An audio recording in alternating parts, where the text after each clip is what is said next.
エコクッキングでアフタヌーンティー、キッシュがグリルで焼けるって本当？グリルでキッシュの材料はこちら。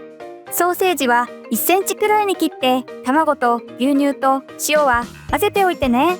春巻きの皮を使うと簡単にできるわよ。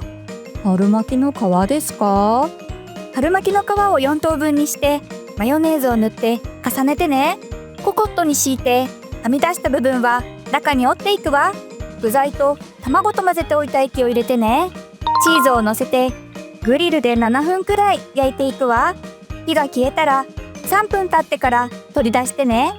待ちきれないです。あっという間に完成。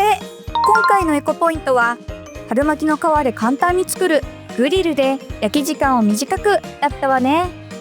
みんなも作ってみてね。またね。